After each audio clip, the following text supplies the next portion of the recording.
નમસ્કાર મિત્રો, ઓનલી યોજના યુટ્યુબ ચેનલમાં આપ સૌ મિત્રોનું સ્વાગત છે।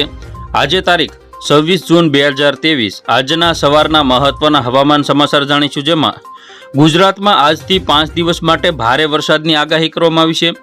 અત્યારે એક બંગાળની ખાડીમાં યુએસી ક્રિએટ છે, તેમજ એક અરબી સમુદ્રમાં, જેના કારણે ગુજરાત ઉપર ટ્રફ રસાશે અને ગુજરાતમાં 28 થી બીજી તારીખ સુધી ગુજરાતમાં ભારેથી અતિ ભારે વરસાદ કેટલાક વિસ્તારોમાં પડશે। સંપૂર્ણ અપડેટ મેળવીશું। ચેનલમાં નવા હોય તો સબસ્ક્રાઇબ કરી લેજો। સૌથી પહેલાં મિત્રો, અત્યારના સમયની અપડેટ જોઈએ તો અહીં તમે જોઈ શકો બંગાળની ખાડીમાંથી એક જે લો પ્રેશર સિસ્ટમ જેવું સક્રિય છે, તો આ સિસ્ટમ અપર એર સાયક્લોનિક સર્ક્યુલેશનના રૂપમાં છે। આગામી સમયમાં તે ગુજરાત સુધી પહોંચે। બીજી બાજુ અરબી સમુદ્રમાં પણ એક 750 એસપીએ ઉપર સિસ્ટમ સક્રિય છે, જે યુએસીના રૂપમાં છે। આ બંને સિસ્ટમના કારણે ગુજરાત ઉપર એક મોટામાં મોટો ટ્રફ રસાશે, જેના કારણે ગુજરાતમાં ભારે વરસાદ પડવાની સંભાવના રહેલી છે। તો સૌથી પહેલાં અત્યારના સમયની અપડેટ જોઈએ। અત્યારે ખાસ કરીને 7 થી 8 વાગ્યા 9 વાગ્યા સુધીના સમયગાળા દરમિયાન સૌરાષ્ટ્રના કેટલાક વિસ્તારોમાં ભારે વરસાદની સંભાવના છે। દ્વારકા, સલાયા, રાજકોટ, ભાણવડ, પોરબંદર, ગોંડલ, જસદણ તેમજ જૂનાગઢ, અમરેલી, ખાસ કરીને વેરાવળ પંથક જે છે, વેરાવળ છે, માંગરોળ છે, તુલસીશામ, ધારી, વિસાવદર, કેશોદ, કુતિયાણા, રાજુલા, ઉના, કોડીનાર આ બધા વિસ્તારોમાં અત્યારે ભારે વરસાદની સંભાવના છે। ધારી, બગસરા, વિસાવદર, સાવરકુંડલા, દામનગર, પાલીતાણા, જેસર, બગદાણા, તળાજા, મહુવા, ગારિયાધાર, તો ભાવનગરના પણ આટલા વિસ્તારોનો સમાવેશ થાય છે। તો આ બધા વિસ્તારોમાં ભારે વરસાદની સંભાવના રહેલી છે।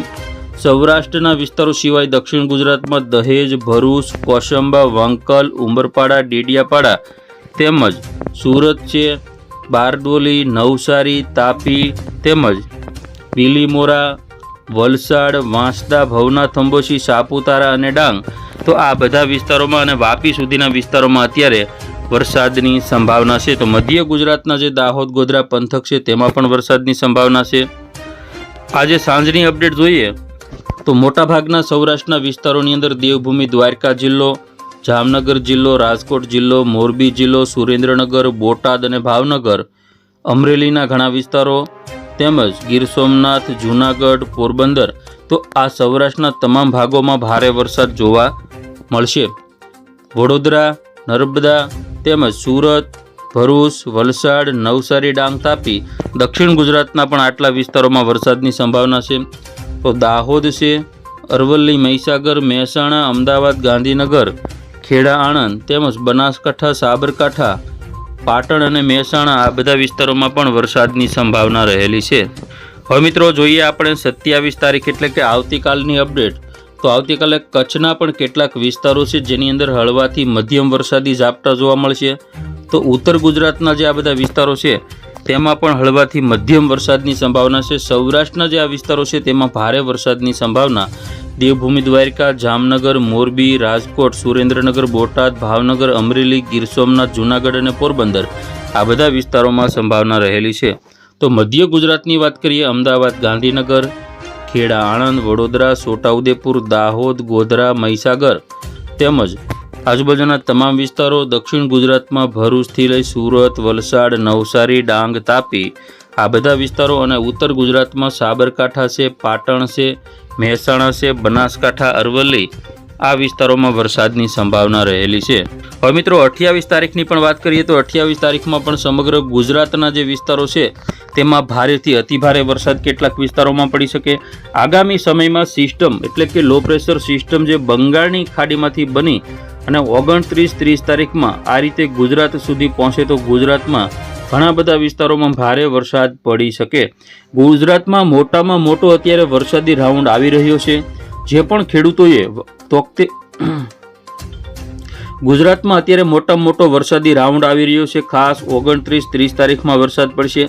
બિપોરજોય વાવાઝોડાના કારણે જે વિસ્તારોમાં વાવણી નથી થઈ, તે જે બાકી વિસ્તારો હતા, તે વિસ્તારો માટે આ લાભદાયી અને સારામાં સારો રાઉન્ડ છે। અત્યારે થોડો ઘણો વરસાદ થયો હોય તો વાવણી કરી શકો, કારણ કે આગામી સમયની અંદર હવે 7 થી 8 દિવસ સુધી વરાપ નહીં નીકળે તેટલો વરસાદ પડવાની પણ સંભાવના રહેલી છે। તો સૌથી વધારે વરસાદ 30 તારીખમાં આપ અહીં જોઈ શકો આ રીતે પડવાની સંભાવના છે। હવે આપણે વાત કરવી છે કયા વિસ્તારમાં સૌથી વધુ 10 દિવસમાં વરસાદ પડી શકે. ભાવનગરમાં 4 ઇંચ, ઉનામાં 2, જૂનાગઢમાં 1, રાજકોટમાં 1 તેમજ સુરેન્દ્રનગર આજુબાજુ 4 થી 5 ઇંચ, બોટાદમાં 3 ઇંચ, ધોળકા 12, નડિયાદ 16, ગોધરામાં 33 ઇંચ વરસાદ તેમજ વડોદરામાં 12. દક્ષિણ ગુજરાતની વાત કરીએ તો સુરત આજુબાજુ 11 તેમજ વલસાડ આજુબાજુ 15 થી 16 ઇંચ વરસાદની સંભાવના ત્યાં પડી શકે અને ખાસ કરીને લુણાવાડા 48 ઇંચ આજુબાજુ, હિંમતનગર 18, અમદાવાદ 18 ઇંચ વરસાદ અને પાલનપુર આજુબાજુ 6 inch, Abu road 6 inch, Khedbrahma 12 inch વરસાદની શક્યતા ગણી શકાય. કચ્છના વિસ્તારો છે જેમાં હળવાથી મધ્યમ વરસાદ જોવા મળી શકે. તો આ વિસ્તારો સુધી અત્યારે ચોમાસું 10 દિવસની અંદર આગળ વધી સારામાં સારો વરસાદ પડશે. ગઈકાલ સુધી ચોમાસું દક્ષિણ સૌરાષ્ટ્ર, દક્ષિણ ગુજરાત અને મધ્ય ગુજરાતના કેટલાક વિસ્તારોમાં બેસી ગયેલું છે. મહારાષ્ટ્ર સહિત ઘણા બધા વિસ્તારોમાં અત્યારે વરસાદી માહોલ આ રીતે ચાલુ છે. તો હવે આગામી સમયની અંદર આ રાઉન્ડ પૂરો થાય ત્યાર પછી એટલે કે 6-7 જુલાઈ પછી ક્યારે રાઉન્ડ આવશે તેની પણ આગામી સમયમાં આપણે આગોતરું એંધાણ તરીકે માહિતી આપીશું.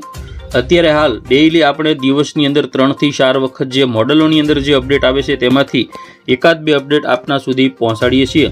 તો ફરી વખત મળીશું નવી અપડેટમાં. જોતા રહેજો ઓનલી યોજના યુટ્યુબ ચેનલ.